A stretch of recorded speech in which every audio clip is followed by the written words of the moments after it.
Stanza 7, continued. 5. The spark hangs from the flame by the finest thread of Fohat. It journeys through the 7 worlds of Maya. The phrase, through the 7 worlds of Maya, refers here to the 7 globes of the planetary chain and the 7 rounds, or the 49 stations of active existence that are before the spark or monad at the beginning of every great life cycle, or Manvantara. The thread of Fohat is the thread of life before referred to. This relates to the greatest problem of philosophy, the physical and the substantial nature of life, the independent nature which is denied by modern science because that science is unable to comprehend it. The reincarnationists and believers in karma alone dimly perceive that the whole secret of life is in the unbroken series of its manifestations, whether in or apart from the physical body. Because if life, like a dome of many-colored glass, stains the white radiance of eternity, yet it is itself part and parcel of that eternity, for life alone can understand life. What is that spark which hangs from the flame? It is Jiva, the monad in conjunction with Manas, or rather its aroma, that which remains from each personality when worthy and hangs from Atma Buddhi, the flame, by the thread of life. In whatever way interpreted, and into whatever number of principles the human being is divided, it may easily be shown that this doctrine is supported by all the ancient religions, from the Vedic to the Egyptian, from the Zoroastrian to the Jewish. In the case of the last mentioned, the Kabbalistic works offer abundant proof of this statement. The entire system of the Kabbalistic numerals is based on the divine septenary hanging from the triad, thus forming the decade, and its permutations 7, 5, 4, and 3, which finally all merged into the one itself, an endless and boundless circle. The deity, the ever-invisible presence, says the Zohar, manifests itself through the 10 Sephiroth, which are its radiating witnesses. The deity is like the sea from which outflows a stream called wisdom, the waters of which fall into a lake named intelligence.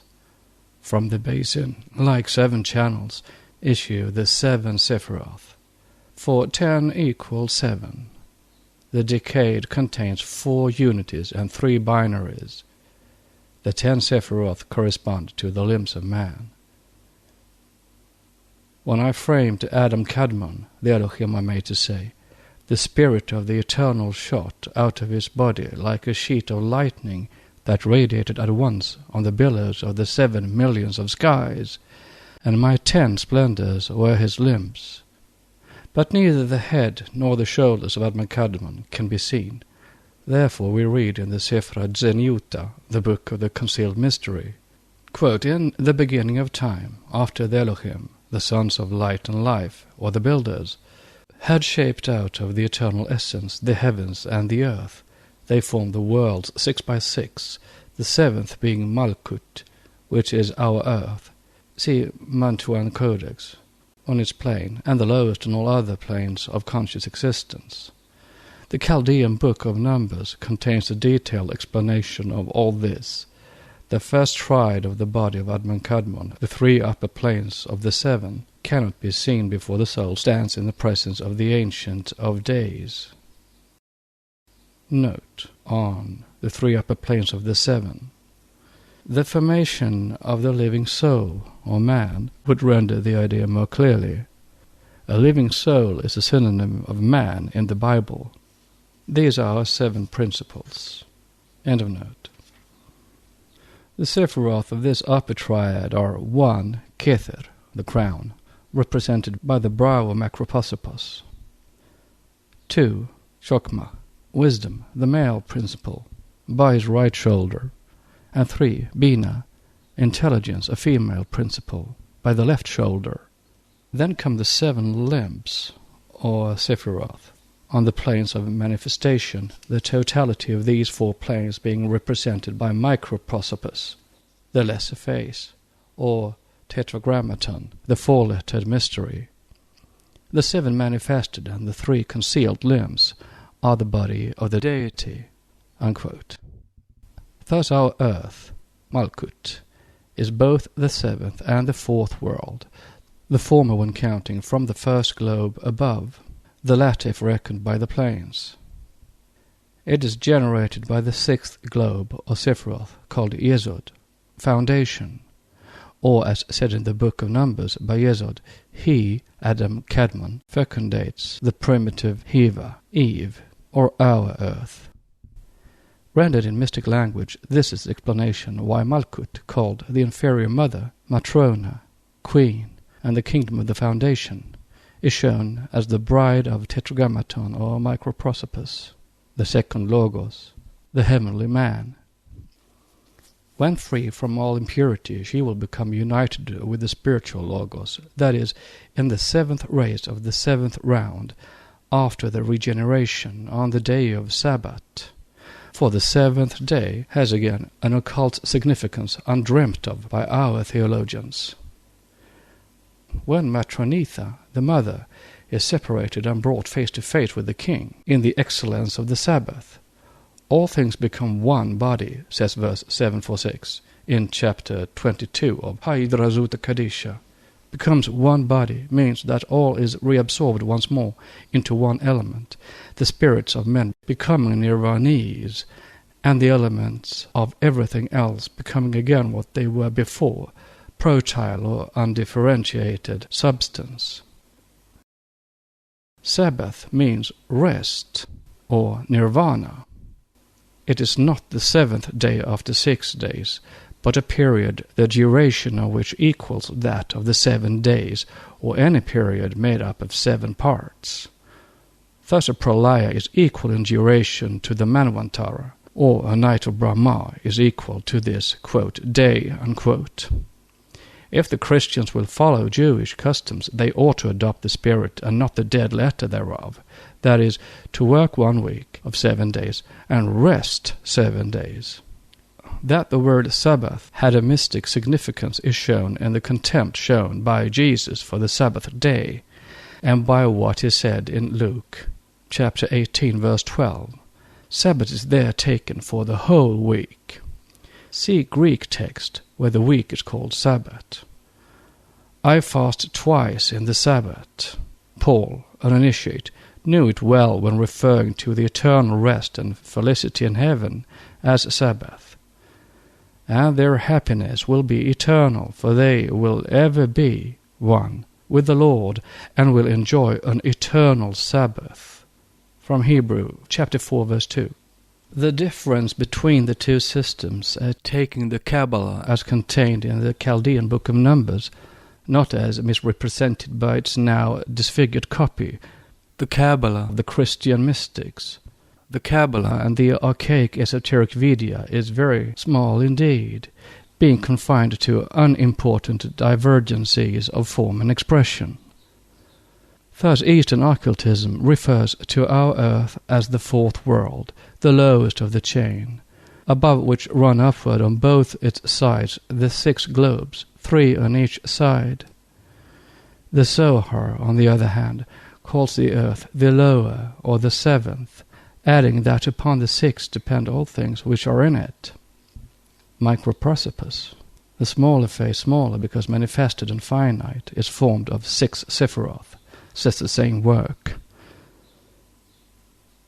7 kings come and die in the thrice-destroyed world.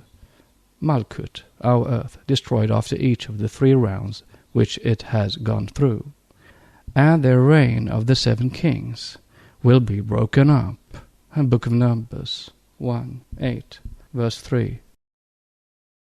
This relates to the 7 races, 5 of which have already appeared, and 2 more have still to appear in this round. The Shinto allegorical accounts of cosmogony and the origin of man in Japan hint at the same belief. Captain Seep Founders studies for nearly 9 years in the monasteries of Japan the religion underlying the various sects of the land. The Shinto idea of creation, he says, is as follows. Out of chaos, konton, the earth, in, was the sediment precipitated, and the heavens, yo, the ethereal essences which ascended. Ma, Jin, appeared between the two. The first man was called Kunitoko Tachino Mikoto, and 5 other names were given to him, and then the human race appeared, male and female. Izanagi and Izanami begat Tenshoko Dyoin, the first of the 5 gods of the earth. These, quote, gods, unquote, are simply our 5 races, Izanagi and Izanami being the 2 kinds of the, quote, ancestors, unquote, the 2 preceding races which give birth to animal and rational man. It will be shown, Volume 2, Part 2, that the number 7, as well as the doctrine of the septenary constitution of man, was preeminent in all the sacred systems. It plays as important a part in Western Kabbalah as in Eastern occultism. Eliphas Levi calls the number 7 the key to the Mosaic creation and the symbols of every religion. He shows the Kabbalah following faithfully even the septenary division of man, as the diagram he gives in his Clef de Grand Mystère is septenary. This may be seen at a glance on page 389 in Prophéties et diverses pensées de Paracelse. However cleverly the correct thought is veiled. One needs also only to look at the diagram, Plate 7 in Mr. Mather's Kabbalah, the formation of the soul from the same key of the great mysteries, by Levi, to find the same, though with a different interpretation. Note, Nephesh is the breath of animal life, breathed into Adam, the man of dust. It is consequently the vital spark, the informing element. Without manas, or what is miscalled in Levi's diagram Nephesh instead of manas, the reasoning soul or mind, Atma Buddhi, are irrational on this plane and cannot act. It is Buddhi which is the plastic mediator, not manas, the intelligent medium between the upper triad and the lower quaternary. But there are many such strange and curious transformations to be found in the Kabbalistic works, a convincing proof that its literature has become a sad jumble. We do not accept the classification except in this one particular, in order to show the points of agreement. See a diagram taken from page 242. We will now give in tabular form what the very cautious Eliphas Levi says in explanation of his diagram, and what the esoteric doctrine teaches, and compare the two.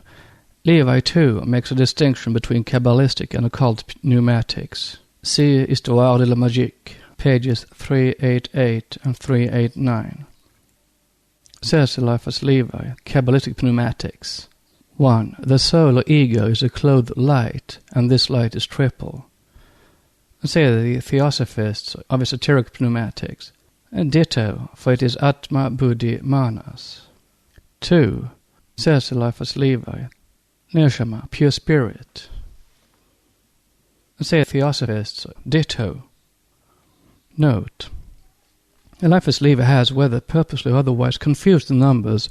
With us, his number 2 is number 1, spirit, and by making of Nephesh both the plastic mediator and life, he thus makes in reality only 6 principles, because he repeats the first 2. End of note. 3. Says Eliphas Levi, Ruach, the soul or spirit. Say Theosophists, spiritual soul. 4. Says Eliphas Levi, Nephesh, plastic mediator. Note, esotericism teaches the same, but manas is not Nephesh, nor is the latter the astral, but the 4th principle, if also the 2nd prana, for Nephesh is the breath of life in man, as in beast or insect, of physical material life which has no spirituality in it. End of note. Say Theosophists, mediator between spirit and its man, the seat of reason, the mind, in man. 5. Says Eliphas Levi, the garment of the soul is the rind, body of the image, the astral soul. Says Theosophy, correct. 6. Says Eliphas Levi, the image is double because it reflects the good and the bad. Say Theosophists, too uselessly apocalyptic. Why not say that the astral reflects the good as well as the bad man who is ever tending to the upper triangle or else disappears with the quaternary? 7. Says Eliphas Levi, imago, body. Say Theosophists, ditto, the earthly image. Then a comparison of occult pneumatics as given by Eliphas Levi versus occult pneumatics as given by the occultists. Says Levi, 1. Nefesh is immortal because it renews its life by the destruction of forms, is a misnomer and a useless puzzle to the student. Says occultist, Manas is immortal because after every new incarnation it adds to Atma Buddhi something of itself, and thus assimilating itself to the monad shares its immortality. Says Levi 2. Ruach progresses by the evolution of ideas, in brackets, exclamation mark and question mark. Say occultists, 2. Buddhi becomes conscious by the accretions it gets from manas after every new incarnation and the death of man. 3. Says Eliphas Levi, Neshama is progressive without oblivion and destruction. Say occultists, Atma neither progresses, forgets, nor remembers. It does not belong to this plane. It is but the ray of light eternal which shines upon and through the darkness of matter when the latter is willing. 4. Says Eliphas Levi, the soul has 3 dwellings. Say occultists, the soul collectively, as the upper triad, lives on 3 planes besides its 4th, the terrestrial sphere, and it exists eternally on the highest of the 3. 5. Says Eliphas Levi, these dwellings are the plane of the mortals, the superior Eden, and the inferior Eden. Say occultists, these dwellings are earth for the physical man or the animal soul. 6. Says Levi, the image, man, is a sphinx that offers the riddle of birth. Say occultists, correct. 7. Says Levi, the fatal image, the astral, endows Nefesh with its aptitudes, but Ruach is able to substitute for this vitiated Nefesh, the image conquered in accordance with the inspirations of Neshama. Say occultists, the astral, through karma, desire, is ever drawing manas down to the sphere of material passions and desires. But if the better man or manas tries to escape the fatal attraction and turns his aspirations to Atma, spirit, then Buddhi, Ruach, conquers and carries manas with it to the realm of eternal spirit. It is very evident that the French Kabbalist either did not know sufficiently the real tenet or distorted it to suit himself and his object. Thus he says again, treating upon the same subject, and we, occultists, answer the late Kabbalist and his admirers. 1. Says Levi, the body is the mold of Nefesh, Nefesh the mold of Ruach, Ruach the mold of the garments of Neshama. Say occultists, the body follows the whims, good or bad, of manas. Manas tries to follow the light of Buddhi, but often fails. Buddhi is the mold of the quote garments unquote of Atma, because Atma is no body, or shape, or anything, and because Buddhi is its vehicle only figuratively. 2. Says Levi, light, the soul, personifies in clothing itself with a body, and personality endures only when the garment is perfect. Say occultists, the monad becomes a personal ego when it incarnates, and something remains of that personality through manas, when the latter is perfect enough to assimilate Buddhi. 3. Says Levi, the angels aspire to become men, a perfect man. A man-god is above all the angels. Say occultists, correct. 4. Says Levi, every 14,000 years the soul rejuvenates and rests in the jubilee and sleep of oblivion. Say occultists, within a period, a great age, or a day of Brahma, 14 manus reign, after which comes pralaya, when all the souls rest in nirvana. Souls equals egos. And such are the distorted copies of the esoteric doctrine in the Kabbalah. But see also the primeval manus of humanity in Book 2. The well-known Kabbalistic aphorism runs, a stone becomes a plant a beast a man a spirit, and the spirit a god. The spark animates all the kingdoms in turn before it enters into and informs divine man, between whom and his predecessor, animal man, there is all the difference in the world. Genesis begins its anthropology at the wrong end, evidently for a blind, and lands nowhere. Note, The introductory chapters of Genesis were never meant to represent even a remote allegory of the creation of our earth. They embrace a metaphysical conception of some indefinite period in the eternity, when successive attempts were being made by the law of evolution at the formation of universes. The idea is plainly stated in the Zohar, quote, "There were old worlds, which perished as soon as they came into existence, were formless, and were called sparks. Thus the smith, when hammering the iron, lets the sparks fly in all directions.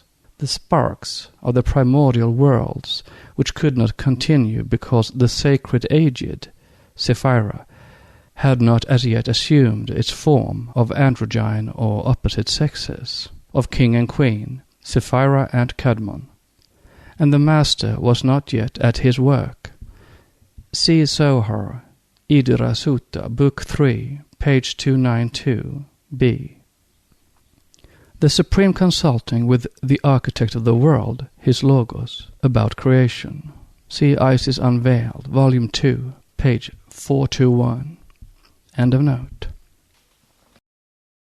Had it begun as it ought, one would have found in it first the celestial logos, the quote heavenly man, unquote, which evolves as a compound unit of logoi, out of whom, after their prolaic sleep, a sleep that gathers the ciphers scattered on the Mayavic plane into one, as the separate globules of quicksilver on a plate blend into one mass, their logoi appear in their totality as the first, quote, male and female, unquote, or Adman Kadmon, the fiat lux of the Bible, as we have already seen.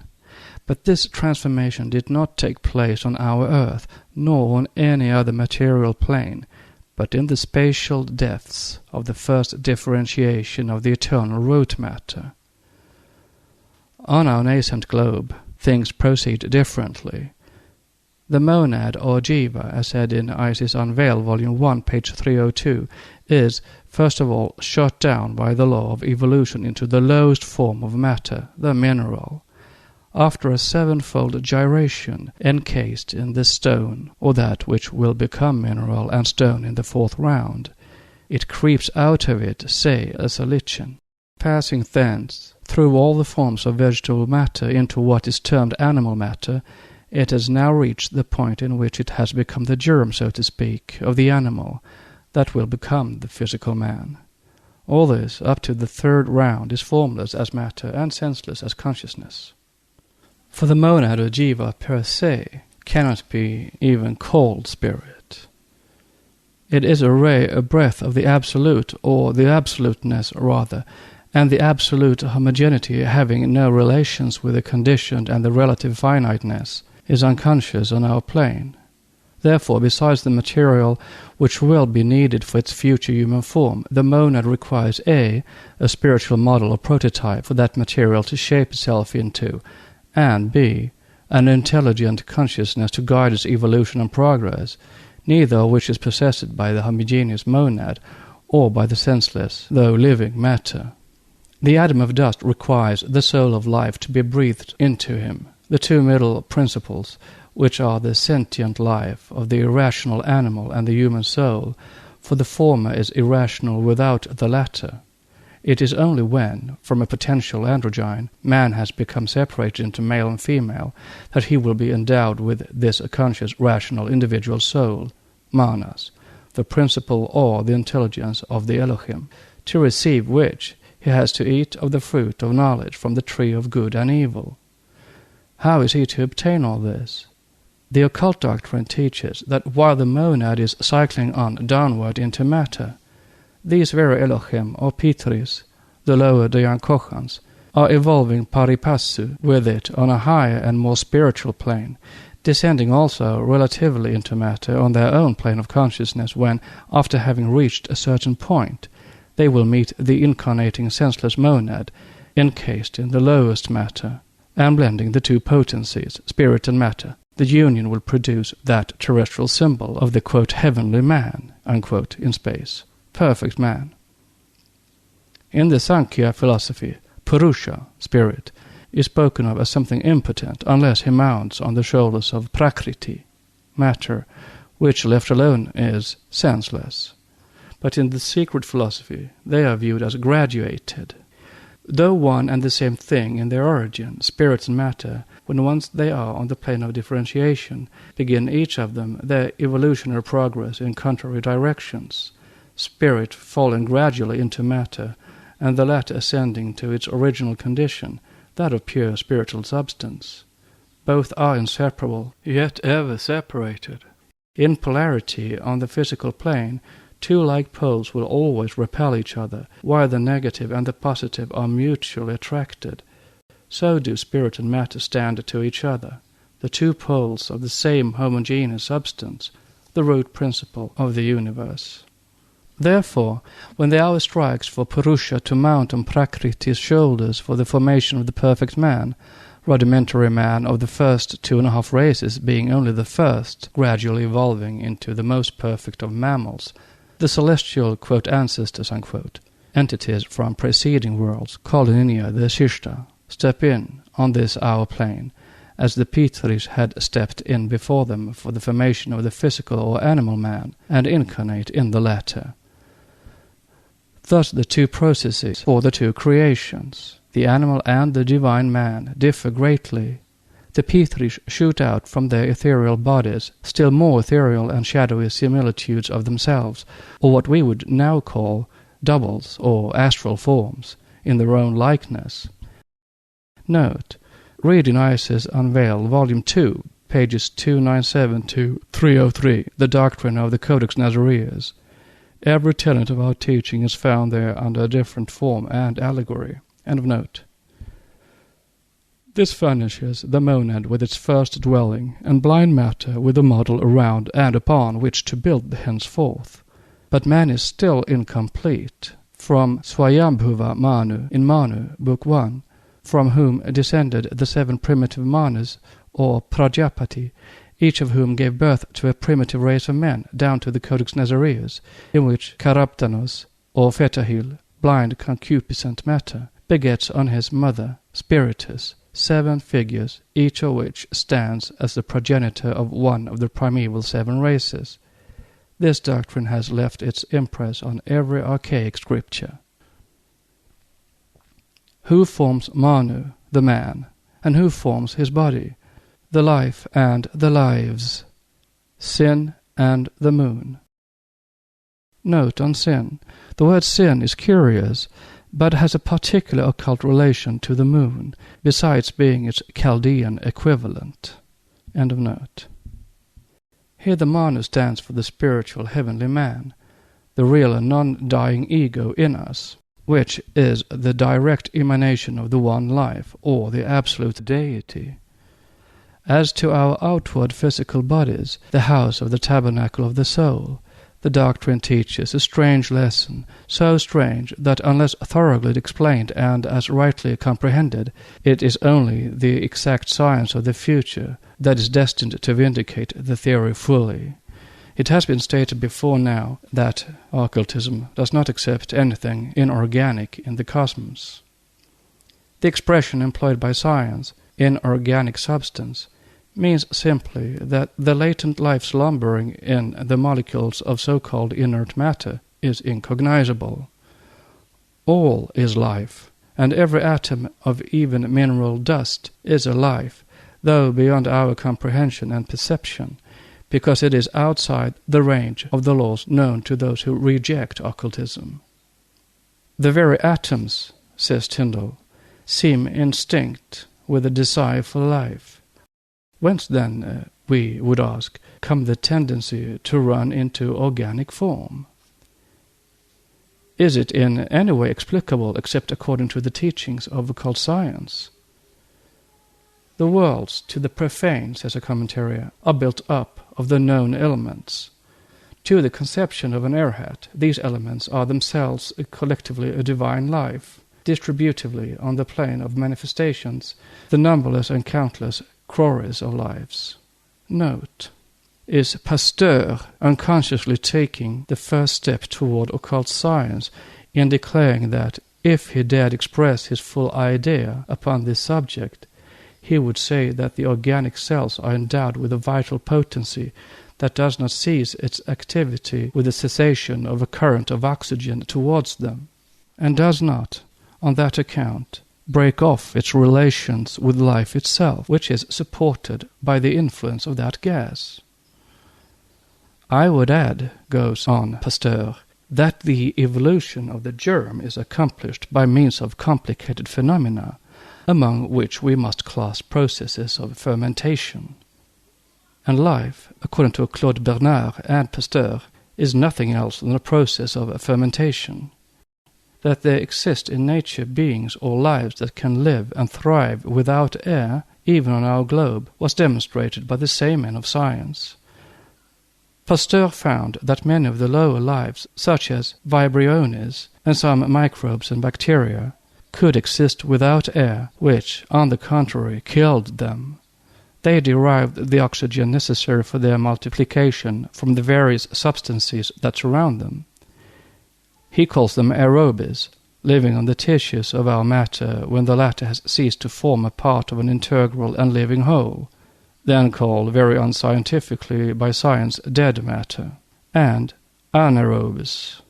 The one kind binds oxygen and contributes vastly to the destruction of animal life and vegetable tissues, furnishing to the atmosphere materials which enter later on into the constitution of other organisms. The other destroys, or rather annihilates finally, the so-called organic substance, ultimate decay being impossible without their participation.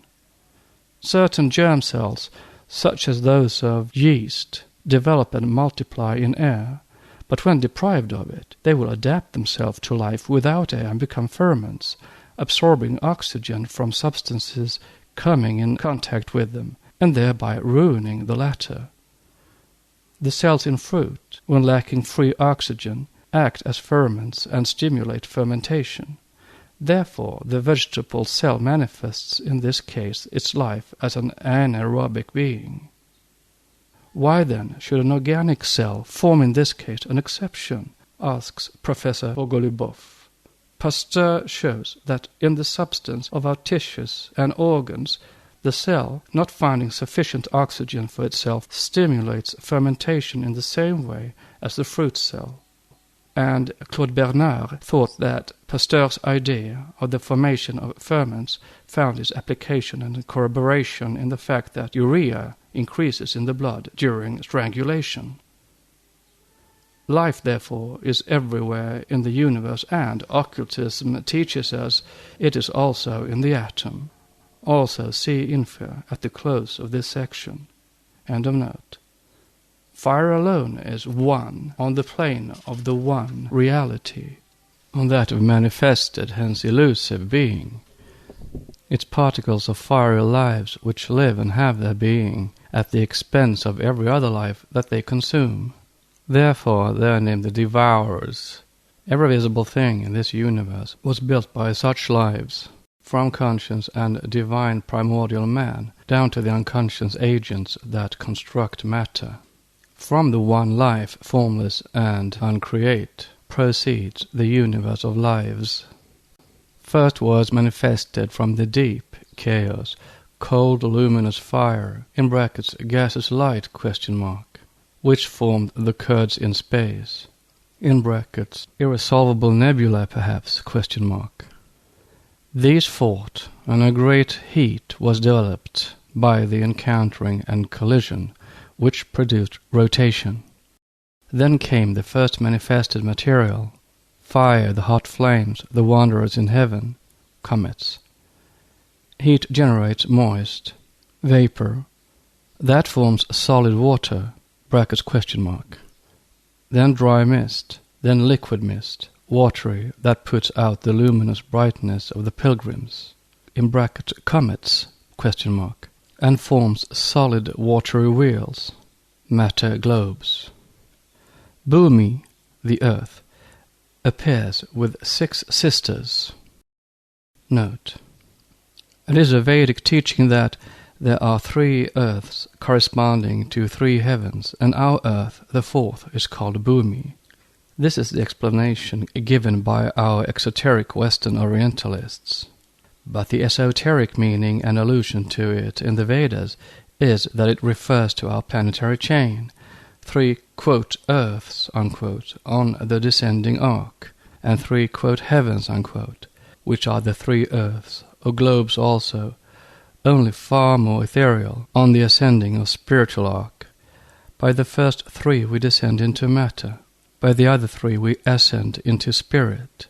The lower one, Bhumi, our earth, forming the turning point, so to say, and containing potentially as much of spirit as it does of matter. We shall treat of this hereafter. End of note. These produce by their continuous motion the inferior fire, heat, and an aqueous mist, which yields the 3rd world element, water, and from the breath of all, atmospheric air is born. These 4 are the 4 lives of the first 4 periods, rounds of Manvantara. The 3 last will follow. This means that every new round develops one of the compound elements, as now known to science, which rejects the primitive nomenclature, preferring to subdivide them into constituents. If nature is the ever-becoming of the manifested plane, then those elements are to be regarded in the same light. They have to evolve, progress, and increase to the manvantaric end. Thus the first round, we are taught, developed but one element, and a nature and humanity in what may be called one aspect of nature, called by some, very unscientifically, though it may be so de facto, one-dimensional space. The second round brought forth and developed 2 elements, fire and earth, and its humanity, adapted to this condition of nature, if we can give the name humanity to beings living under conditions unknown to man, was, to use again a familiar phrase in a strictly figurative sense, the only way in which it can be used correctly, quote, a 2-dimensional species, unquote. The processes of natural development which we are now considering will at once elucidate and discredit the fashion of speculating on the attributes of the 2, 3, and 4 or more dimensional space. But in passing, it is worthwhile to point out the real significance of the sound but incomplete intuition that has prompted, among spiritualists and theosophists, and several great men of science for the matter of that, the use of the modern expression, the 4th dimension of space. Note on several great men of science. Professor Zellner's theory has been more than welcomed by several scientists who are spiritualists. Professors Butlerov and Wagner of St. Petersburg, for instance. End of note. To begin with, of course, the superficial absurdity of assuming that space itself is measurable in any direction is of little consequence. The familiar phrase can only be an abbreviation of the fuller form, the 4th dimension of matter in space. Note: the giving reality to abstractions is the error of realism. Space and time are frequently viewed as separate from other concrete experiences of the mind, instead of being generalizations of these in certain aspects. From Bain, Logic, Part 2, page 389, end of note. But it is an unhappy phrase even thus expanded, because while it is perfectly true that the progress of evolution may be destined to introduce us to new characteristics of matter, those with which we are already familiar are really more numerous than the 3 dimensions. The faculties, or what is perhaps the best available term, the characteristics of matter, must clearly bear direct relation always to the senses of man. Matter has extension, color, motion, molecular motion, taste, and smell, corresponding to the existing senses of man, and by the time that it fully develops the next characteristic, let us call it for the moment permeability, this will correspond to the next sense of man. Let us call it normal clairvoyance. Thus, when some bold thinkers have been thirsting for a 4th dimension to explain the passage of matter through matter and the production of knots upon an endless cord, what they were really in want of was a 6th characteristic of matter. The 3 dimensions belong really but to one attribute or characteristic of matter, extension, and popular common sense, justly rebels against the idea that under any condition of things there can be more than 3 of such dimension as length, breadth, and thickness.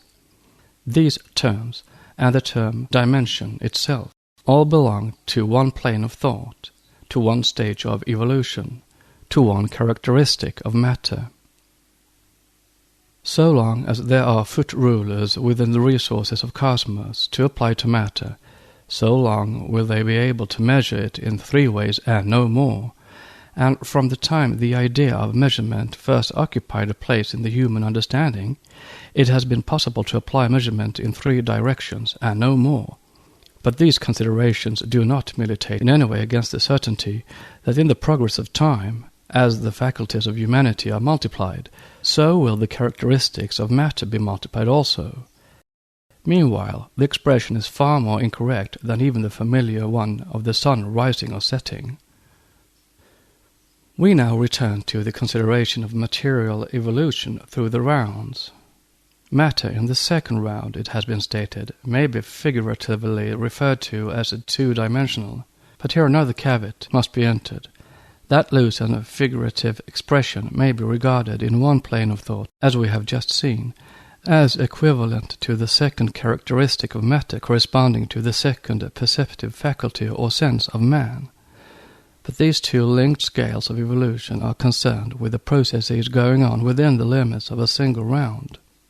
The succession of primary aspects of nature, with which the succession of rounds is concerned, has to do, as already indicated, with the development of the elements in the occult sense: fire, air, water, and earth. Note on water. The order in which these elements are placed above is the correct one for esoteric purposes and in the secret teachings. Milton was right when he spoke of the powers of fire, air, water, earth. The earth, such as we know it now, had no existence before the 4th round, hundreds of million years ago, the commencement of our geological earth. The globe was fiery, cool, and radiant, as its ethereal men and animals during the 1st round, says the commentary, uttering a contradiction of paradox in the opinion of our present science. Luminous and more dense and heavy during the 2nd round, watery during the 3rd. Thus are the elements reversed. End of note. We are only in the 4th round, and our catalogue so far stops short.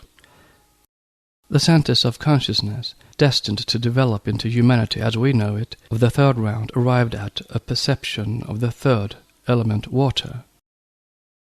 Note: if we had to frame our conclusions according to the data furnished to us by the geologists, then we would say that there was no real water even during the Carboniferous period.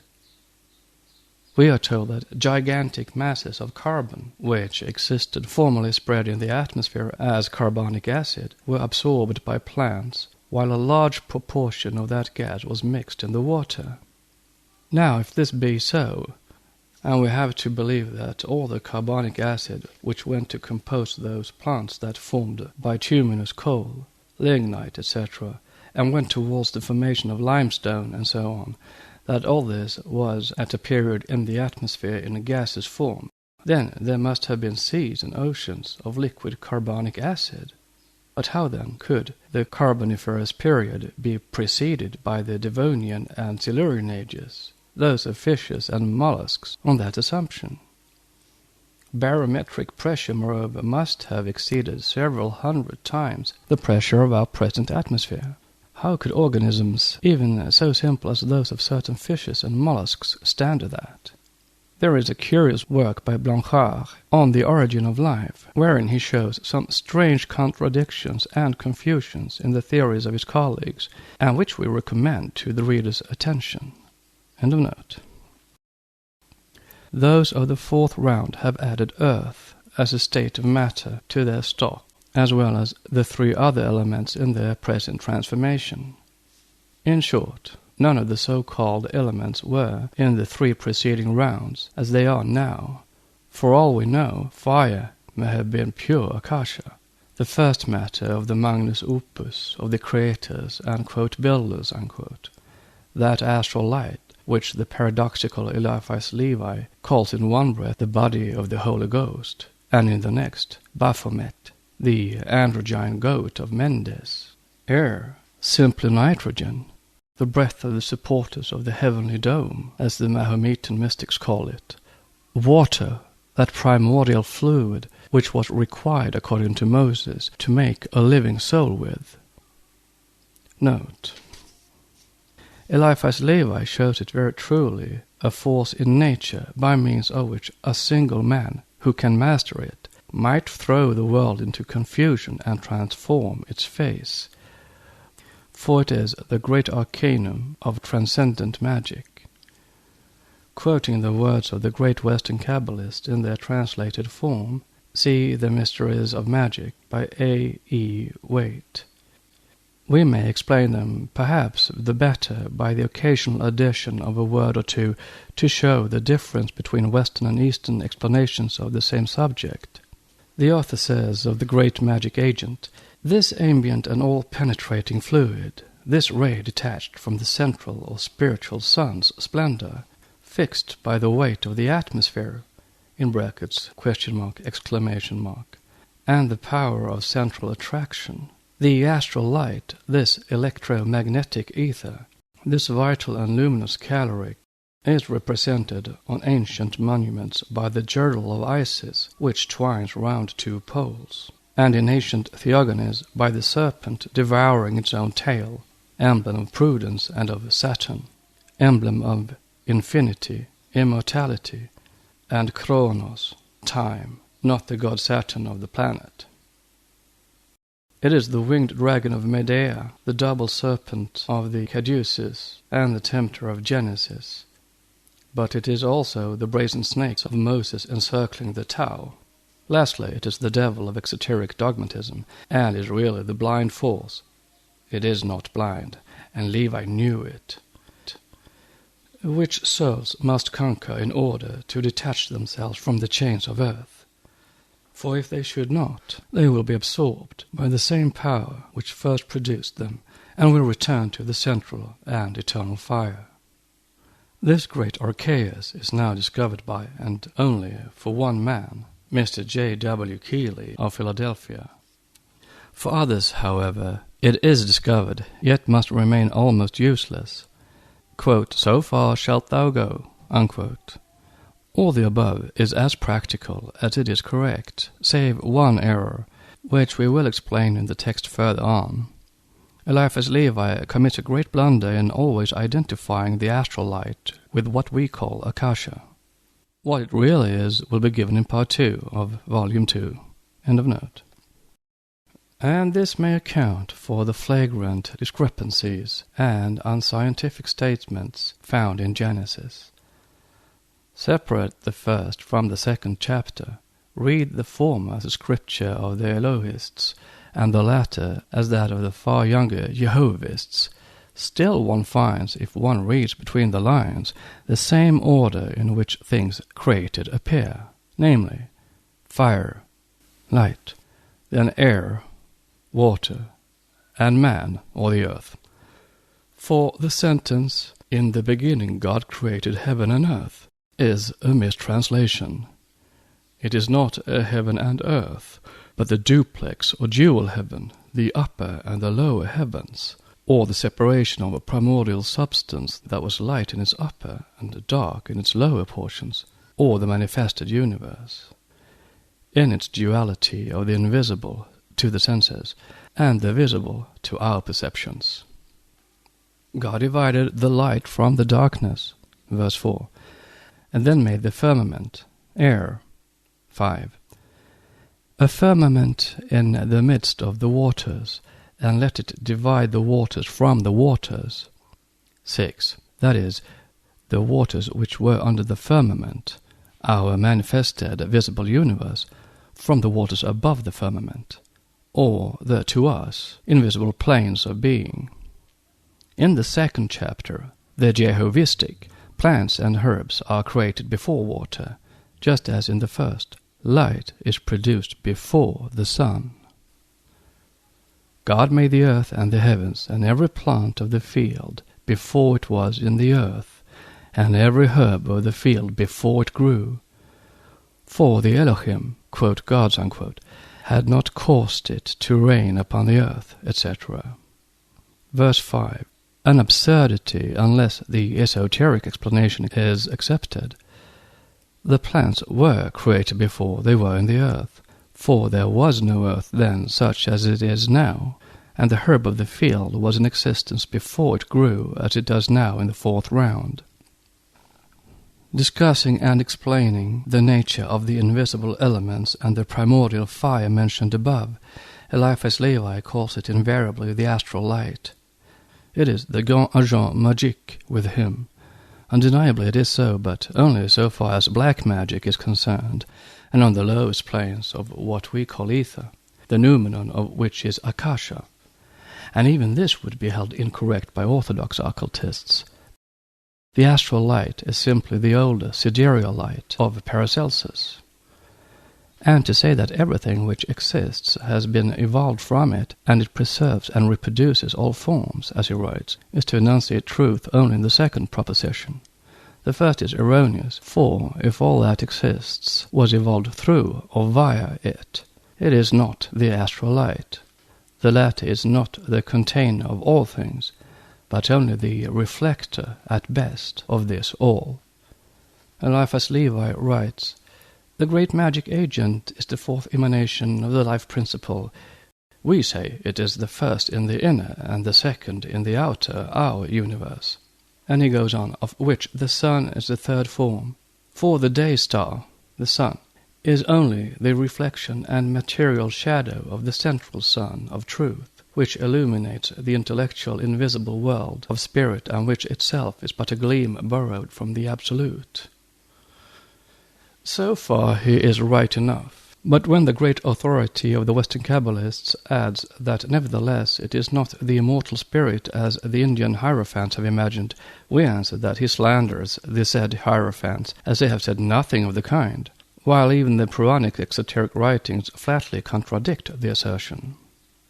No Hindu has ever mistaken Prakriti, the astral light, being only above the lowest plane of Prakriti, the material cosmos, for the, quote, immortal spirit, unquote.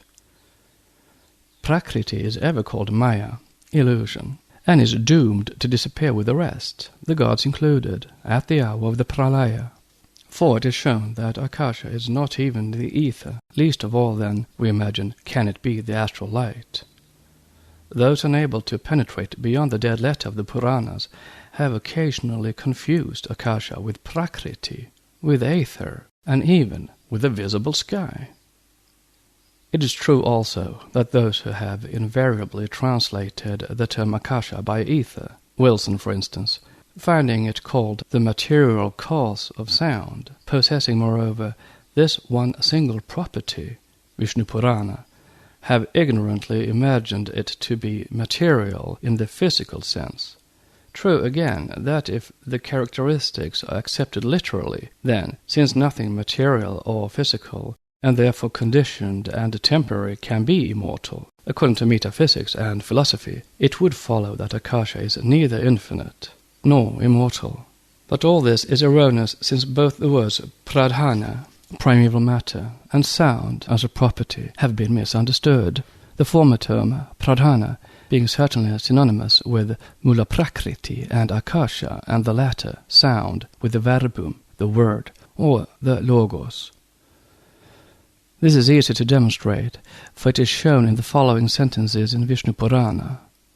In the beginning there was neither day nor night, nor sky, nor earth, nor darkness, nor light, save only one, unapprehensible by intellect, or that which is Brahma and Pums, spirit, and Pradhana, primordial matter. Book 1, Chapter 2. Now, what is Pradhana, if it is not Mula Prakriti, the root of all, in another aspect?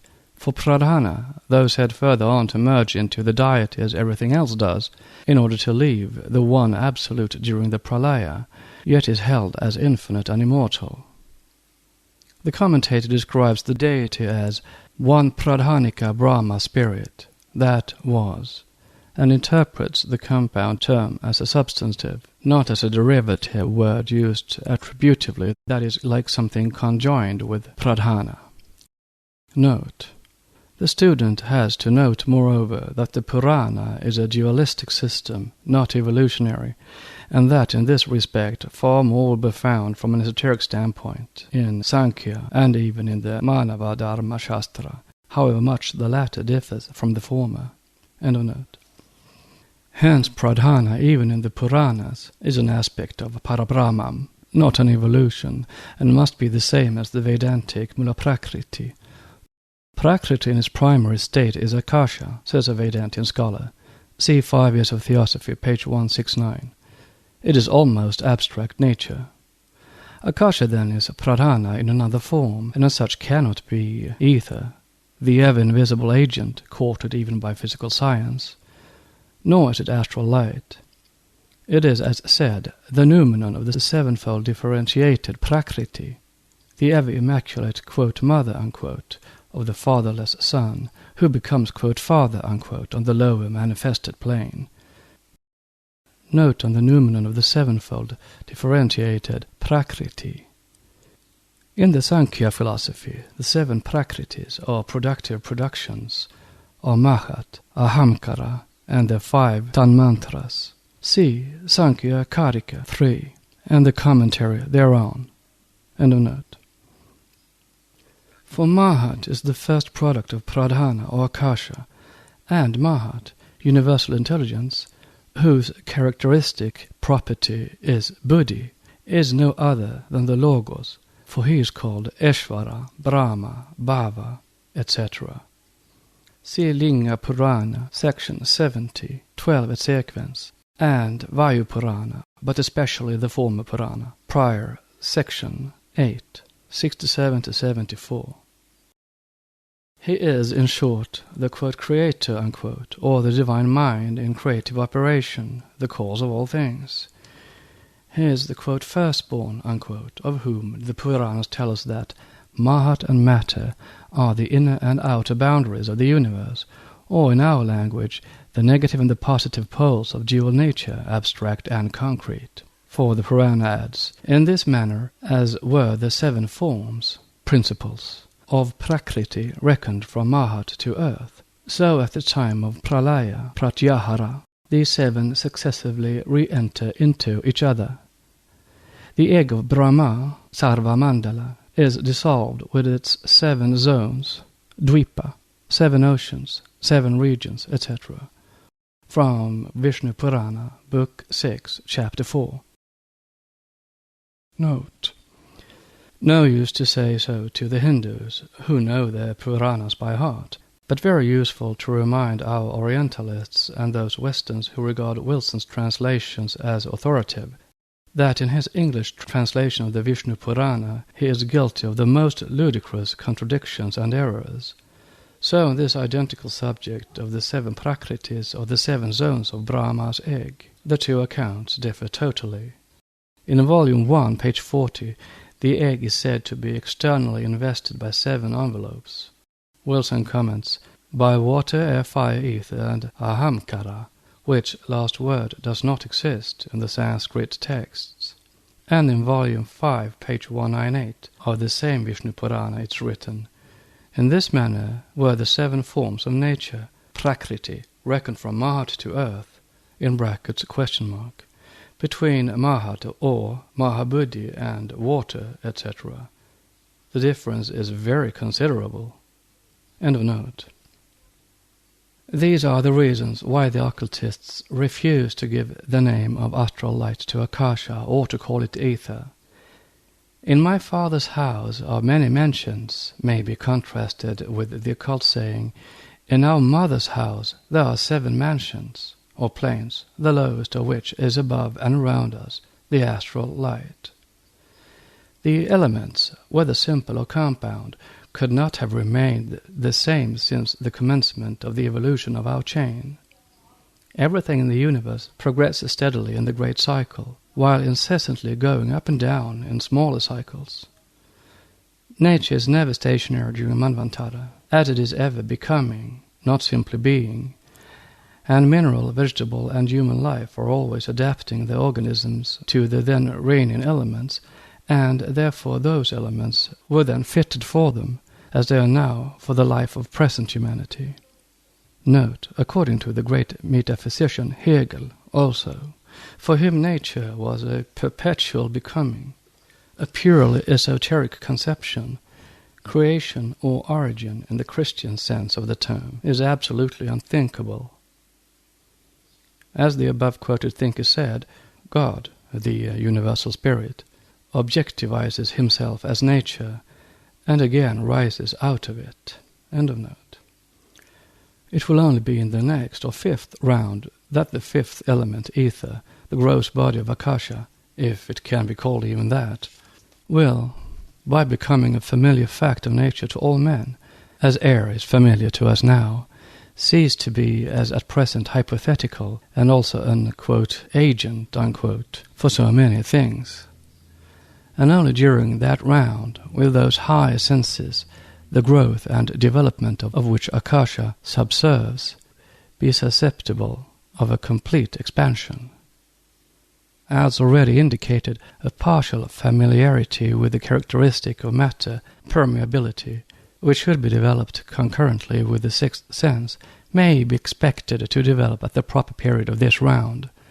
But with the next element added to our resources in the next round, permeability will become so manifest a characteristic of matter that the densest forms of this will seem to man's perceptions as obstructive to him as a thick fog and no more. Let us return to the life cycle now. Without entering at length upon the description given of the higher lives, we must direct our attention at present simply to the earthly beings and the earth itself. The latter, we are told, is built up for the first round by the, quote, devourers, unquote, which disintegrate and differentiate the germs of other lives in the elements, pretty much, it must be supposed, as in the present stage of the world the aerobies do, when, undermining and loosening the chemical structure in an organism, they transform animal matter and generate substances that vary in their constitutions. Thus occultism disposes of the so-called Azoic age of science, for it shows that there never was a time when the earth was without life upon it. Wherever there is an atom of matter, a particle or a molecule, even in its most gaseous condition, there is life in it, however latent and unconscious.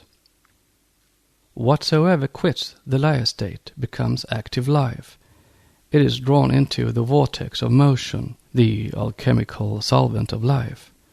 Spirit and matter are the two states of the one, which is neither spirit nor matter, both being the absolute life, latent.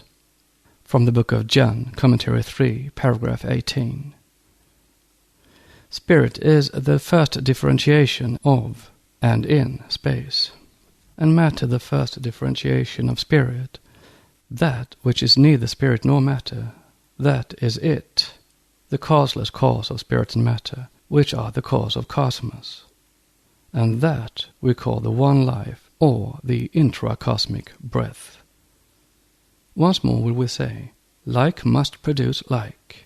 Absolute life cannot produce an inorganic atom, whether single or complex. And there is life even in Laya, just as a man in a profound cataleptic state, to all appearance a corpse, is still a living being. When the, quote, devourers, unquote, in whom the men of science are invited to see, with some show of reason, atoms of the fire mist, if they will, as the occultist will offer no objection to this. When the devourers, we say, have differentiated the fire atoms by a peculiar process of segmentation, the latter become life germs, which aggregate according to the laws of cohesion and affinity. Then the life germs produce lives of another kind, which work on the structure of our globes. Thus in the first round the globe, having been built by the primitive fire lives, that is, formed into a sphere, had no solidity, nor qualifications save a cold brightness, nor form, nor color. It is only towards the end of the first round that it develops one element which from its inorganic, so to say, or simple essence, became now in our round the fire we know throughout the system. The earth was, in her first rupa, the essence of which is the Akashic principle named left out. That which is now known as, and very erroneously termed astral light, which Eliphas Levi calls the imagination of nature, probably to avoid giving its correct name as others do. Note: speaking of it in his preface to the History of Magic, Eliphas Levi says, "It is through this force that all the nervous centers secretly communicate with each other. From it, that sympathy and antipathy are born. From it, that we have our dreams, and that the phenomena of second sight and extra-natural visions take place. Astral light, acting under the impulsion of powerful wills, destroys, coagulates, separates, breaks, gathers in all things. God created it on that day when he said, 'Fiat lux,' and it is directed by the egregores, that is, the chiefs of the souls, who are the spirits of energy and action." Unquote from Eliphas Levi. Eliphas Levi ought to have added that the astral light, or primordial substance, if matter at all, is that which, called light, lux, esoterically explained, is the body of those spirits themselves, and their very essence. Our physical light is the manifestation on our plane and the reflected radiance of the divine light emanating from the collective body of those who are called the lights and the flames.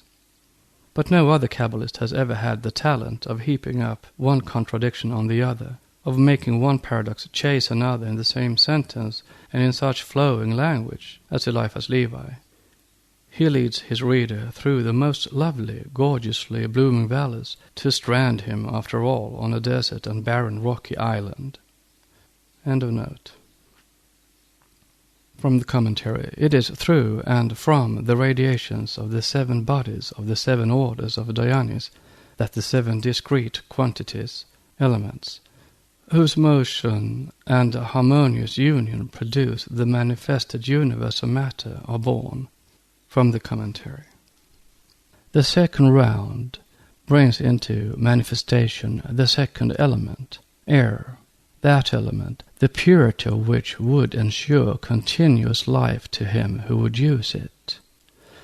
There have been 2 occultists only in Europe who have discovered and even partially applied it in practice, though its composition has always been known among the highest Eastern initiates. The ozone of the modern chemists is poison compared with the real universal solvent, which could never be thought of unless it existed in nature. From the second round, Earth, hitherto a fetus in the matrix of space, began its real existence. It had developed individual sentient life, its second principle. The second corresponds to the 6th principle. The second is life continuous, the other temporary. The third round developed the third principle, water, while the 4th transformed the gaseous fluids and plastic forms of our globe into the hard, crusted, grossly material sphere we are living on.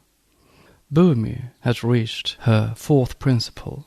To this it may be objected that the law of analogy, so much insisted upon, is broken. Not at all. Earth will reach her true ultimate form, inversely in this to man, her body shell, only toward the end of the Manvantara after the 7th round.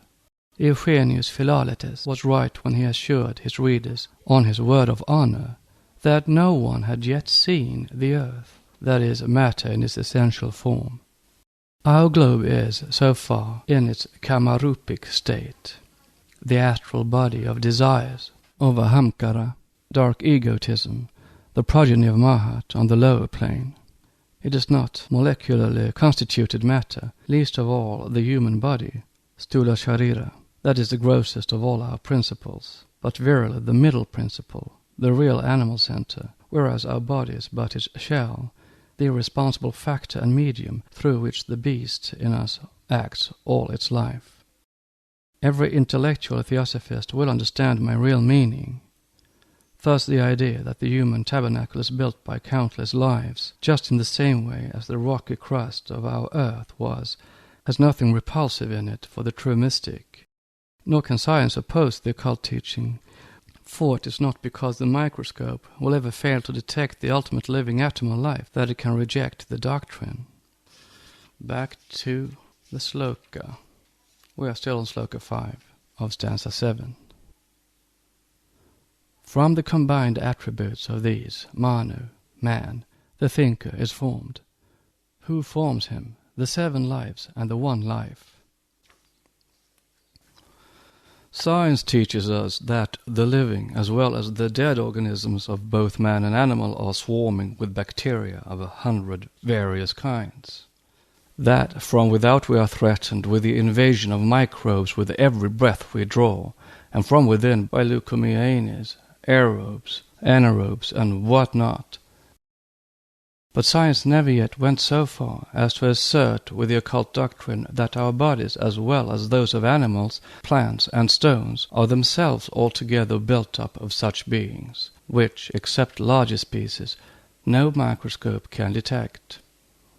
So far as regards the purely animal and material portion of man, science is on its way to discoveries that will go far towards corroborating this theory.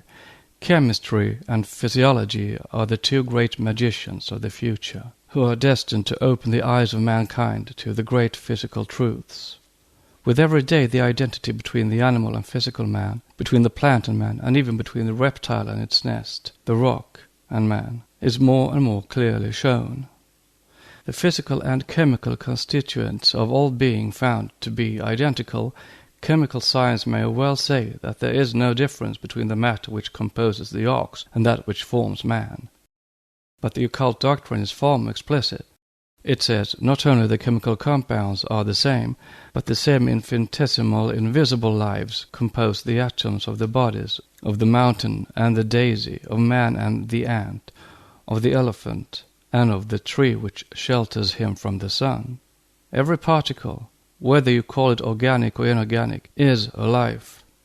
Every atom and molecule in the universe is both life-giving and death-giving to that form, inasmuch as it builds by aggregation universes and the ephemeral vehicles ready to receive the transmigrating soul, and as eternally destroys and changes the forms and expels those souls from their temporary abodes.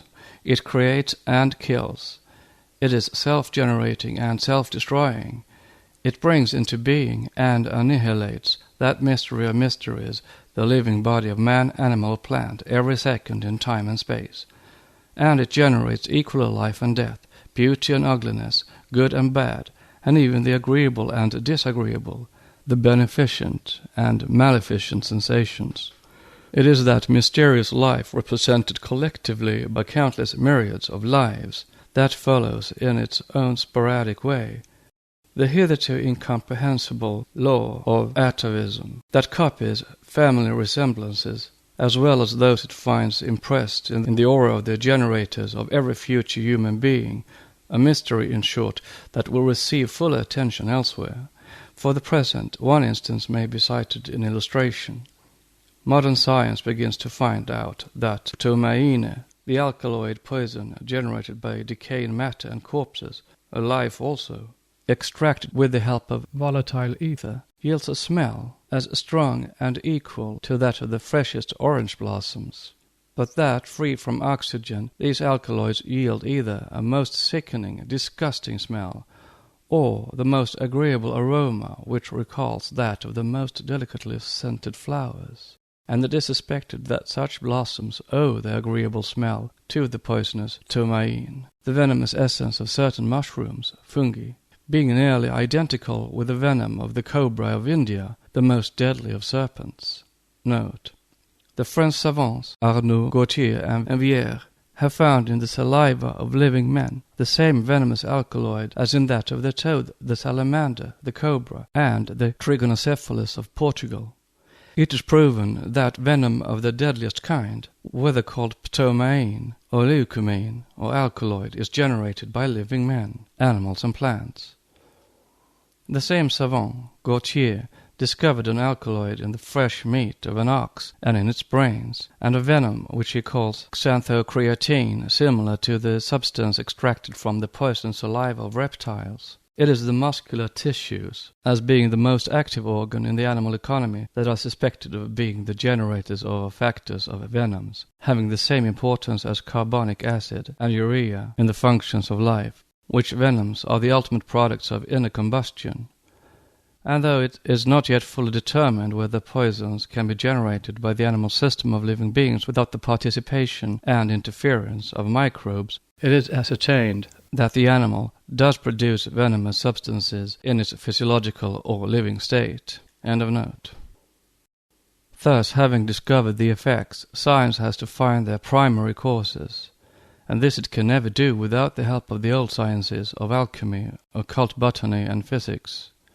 We are taught that every physiological change, in addition to pathological phenomena, diseases, nay, life itself, or rather the objective phenomena of life, produced by certain conditions and changes in the tissues of the body which allow and force life to act in that body, that all this is due to those unseen creators and destroyers that are called in such a loose and general way microbes.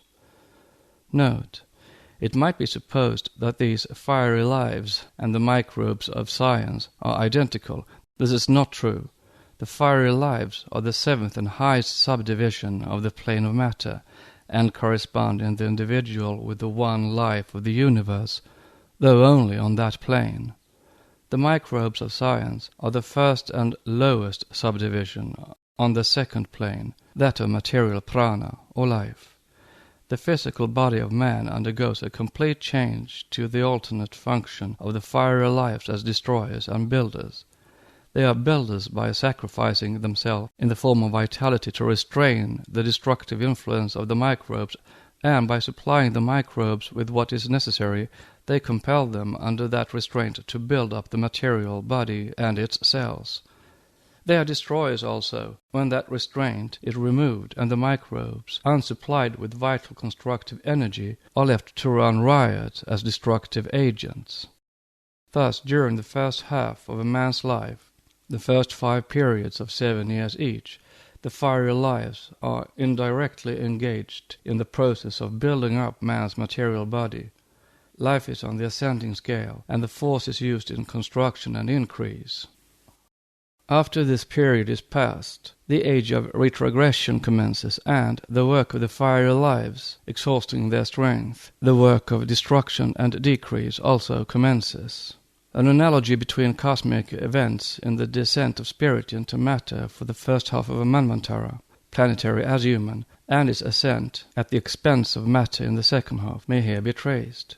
These considerations have to do solely with the plane of matter, but the restraining influence of the fiery lives on the lowest subdivision of the real plane, the microbes, is confirmed by the fact mentioned in the footnote on Pasteur, vide supra, that the cells of the organs, when they do not find sufficient oxygen for themselves, adapt themselves to that condition and forms ferments, which, by absorbing oxygen from substances coming in contact with them, ruin the latter.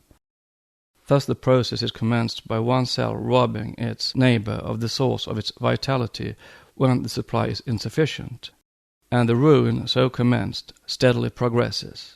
End of note. Such experimenters as Pasteur are the best friends and helpers of the destroyers and the worst enemies of the creators, if the latter were not at the same time destroyers too. However it may be, one thing is sure in this: the knowledge of these primary causes and of the ultimate essence of every element, of its lives, their functions, properties and conditions of change, constitutes the basis of magic. Paracelsus was perhaps the only occultist in Europe during the last centuries since the Christian era who was versed in this mystery. Had not a criminal hand put an end to his life years before the time allotted him by nature, physiological magic would have fewer secrets for the civilized world than it now has.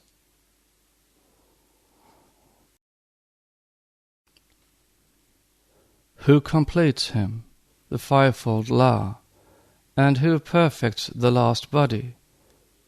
Fish, Sin, and Soma, the moon. But what has the moon to do in all this, we may be asked? What have fish, Sin, and moon in the apocalyptic saying of the stanza to do in company with the life microbes? With the latter nothing, except availing themselves of the tabernacle of clay prepared by them. with divine perfect man everything, since fish, sin, and moon make conjointly the three symbols of the immortal being.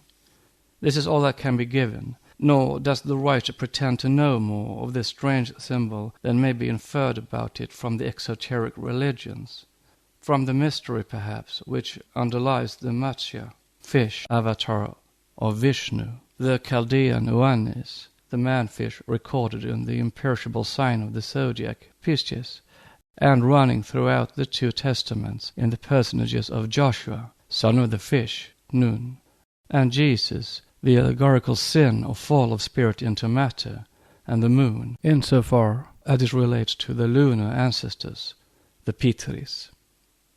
For the present it may be as well to remind the reader that while the moon goddesses were connected in every mythology, especially the Grecian, with childbirth, because of the lunar influence on women and conception, the occult and actual connection of our satellite with fecundation is to this day unknown to physiology, which regards every popular particle in this reference as gross superstition.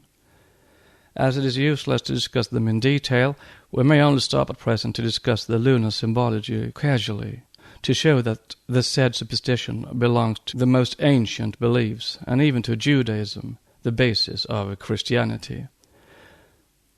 With the Israelites, the chief function of Jehovah was child-giving, and the esotericism of the Bible interpreted Kabbalistically shows undeniably the Holy of Holies in the temple to be only the symbol of the womb. This is now proven beyond doubt and cavil by the numerical reading of the Bible in general, and of Genesis especially. This idea must certainly have been borrowed by the Jews from the Egyptians and Indians, whose Holy of Holies was, and with the latter is to this day, symbolized by the king's chamber in the Great Pyramid. See source of measures, and the yoni symbols of exoteric Hinduism. To make the whole clearer, and to show at the same time the enormous difference in the spirit of interpretation and the original meaning of the same symbols between the ancient Eastern occultists and the Jewish Kabbalists, we refer the reader to Book 2, the Holy of Holies. Note: phallic worship has developed only with the loss of the keys to the true meaning of the symbols. It was the last and most fatal turning point from the highway of truth and divine knowledge into the side path of fiction, raised into dogma through human falsification and hierarchic ambition. End of note. Stanza 7 continued. Sloka 6. From the firstborn, primitive, of the first man, the thread between the silent watcher and his shadow becomes more strong and radiant with every change. Reincarnation. The morning sun has changed into the noonday glory. This sentence, the thread between the silent watcher and his shadow, man, becomes stronger with every reincarnation, is another psychological mystery that will find its explanation in Book 2. For the present it will suffice to say that the watchers and his shadows, the latter numbering as many as there are reincarnations for the monad, are one. The watcher, or the divine prototype, is at the upper rung of the ladder of being, the shadow at the lower. Withal, the monad of every living being, unless his moral turpitude breaks the connection and runs loose and astray into the lunar path, to use the occult expression, is an individual Dhyān-Kōchan, distinct from others, a kind of spiritual individuality of its own during one special manvantara. Its primary, the spirit, Atman, is one, of course, with Param Atma, the one universal spirit, but the vehicle, Vahan, it is enshrined in, the buddhi, is part and parcel of that Dhyān-Kōchanic essence, and it is in this that lies the mystery of that ubiquity which was discussed a few pages back. My Father that is in heaven and I are one, says the Christian scripture. In this, at any rate, it is the faithful echo of the esoteric tenet. Stanza 7 continued. Sloka 7. This is thy present wheel, said the flame to the spark. Thou art myself, my image and my shadow. I have clothed myself in thee, and thou art my Vahan, vehicle, to the day be with us, when thou shalt re-become myself and others, thyself and me. The day when the spark will re-become the flame, man will merge into his Dayan Kochan, myself and others, thyself and me, as the stanza has it, means this. In Paranirvana, when Pralaya will have reduced not only material and physical bodies, but even the spiritual egos to their original principle, the past, present, and even future humanities, like all things, will be one and the same. Everything will have re-entered the great breath. In other words, everything will be merged in Brahma, or the divine unity. Is this annihilation, as some think, or atheism, as other critics, the worshippers of a personal deity and believers in an unphilosophical paradise, are inclined to suppose? Neither. It is worse than useless to return to the question of implied atheism in that which is spiritually of a most refined character. To see in nirvana annihilation amounts to saying of a man plunged in a sound, dreamless sleep, one that leaves no impression on the physical memory and brain because the sleeper's higher self is in its original state of absolute consciousness during those hours, that he too is annihilated. The latter similar answers only to the one side of the question, the most material, since reabsorption is by no means such dreamless sleep, but, on the contrary, absolute existence, an unconditioned unity, or a state to describe which human language is absolutely and hopelessly inadequate. The only approach to anything like a comprehensive conception of it can be attempted solely by the panoramic visions of the soul, through spiritual ideations of the divine monad. Nor is the individuality, nor even the essence of the personality, if any be left behind, lost, because reabsorbed. For however limitless from the human standpoint, the paranirvanic state, it has yet a limit in eternity. Once reached, the same monad will re-emerge therefrom as a still higher being, on a far higher plane, to recommence its cycle of perfected activity. The human mind cannot, in its present stage of development, transcend, scarcely reach this plane of thought. It totters here, on the brink of incomprehensible absoluteness and eternity. Then the builders, having donned their first clothing, descend on radiant earth and reign over men, who are themselves. The Watchers reign over man during the whole period of Satya Yuga and the smaller subsequent yugas, down to the beginning of the third root race, after which it is the patriarchs, heroes, and the manes. See Egyptian dynasties enumerated by the priests to Solon, the incarnated Dhyanis of a lower order, up to King Menes and the human kings of other nations, all were recorded carefully. In the views of symbologists, this mythopoeic age is of course only regarded as a fairy tale, but since the traditions and even chronicles of such dynasties of divine kings, of gods reigning over men followed by dynasties of heroes or giants, exist in the annals of every nation, it is difficult to understand how all the peoples under the sun, some of whom are separated by vast oceans and belong to different hemispheres, such as the ancient Peruvians and Mexicans, as well as the Chaldeans, could have worked out the same fairy tales in the same order of events. Note. See the sacred mysteries among the Mayas and Quinches, 11,500 years ago, by Auguste Le Plongeon, who shows the identity between the Egyptian rites and beliefs and those of the people he describes. The ancient hieratic alphabets of the Maya and the Egyptians are almost identical. End of note.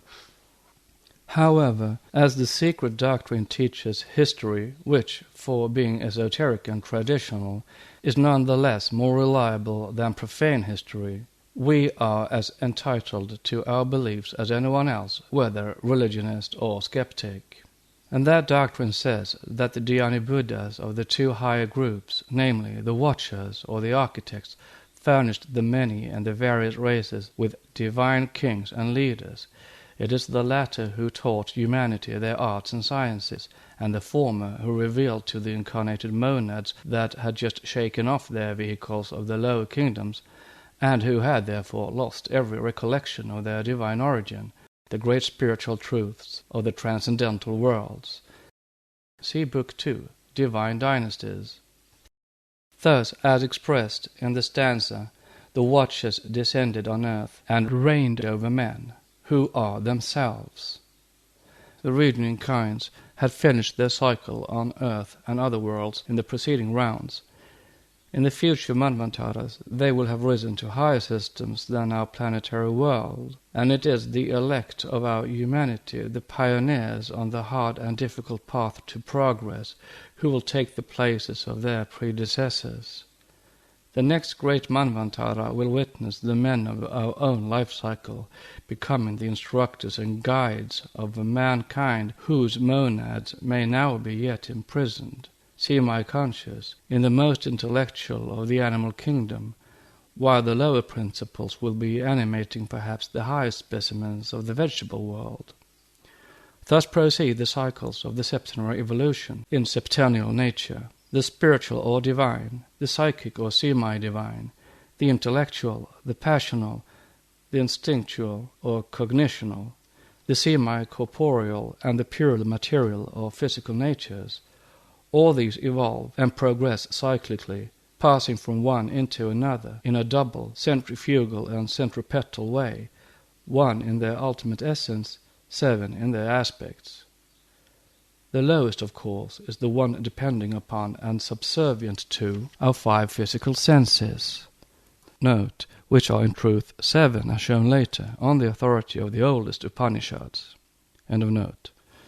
Thus far, for individual, human, sentient, animal, and vegetable life, each the microcosm of its higher macrocosm.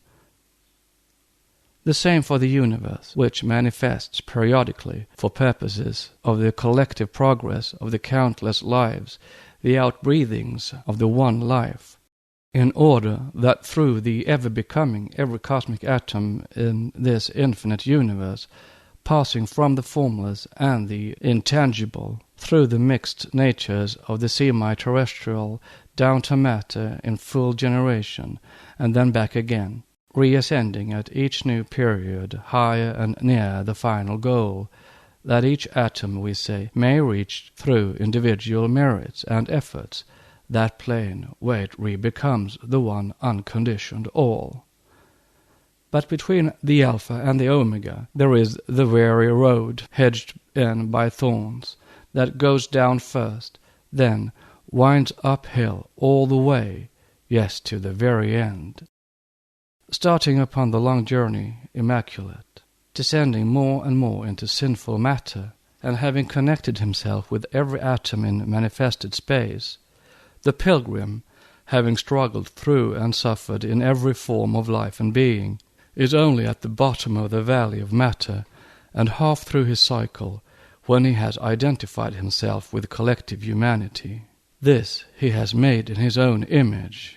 In order to progress upwards and homewards, the quote, God unquote, has now to ascend the weary uphill path of the Golgotha of life. It is the martyrdom of self-conscious existence.